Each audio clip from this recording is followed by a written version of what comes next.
Two. Bakit 2MC? Kasi kahit naka-mash siya takip na takip, yung lumalabas, yung alam mong may star quality. Grabe. Ganun yun. Aral. Parang si Lassie. Nalaman niya yun. Si Lassie kahit malinis yung dating, pero lumalabas yung dumi, di ba? Ganon. Sabi naman. Grabe si MC talaga. Oo, ikaw na ang maganda. Maganda ka nga, ang dami mo ng maintenance. Ay, Aray! Grabe.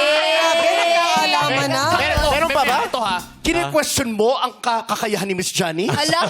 Number 3 pinili niya, MC. Ay, hindi ko na-question. Di ba? Ba't mo pinapalit at ginagawang number 2? Hindi. Bago ka kasi makarating sa number 3, kailangan piliin muna ni Miss Denise yung number 2. I agree with Miss Johnny sa number 3 talaga. Kasi yung dalawa, makilos. Di ba? Inaayos yung sarili. Ito, relax na relax. Sino si number 3? Number three. Number three. Relax na relax. Kaya Yes. number 3 ka din.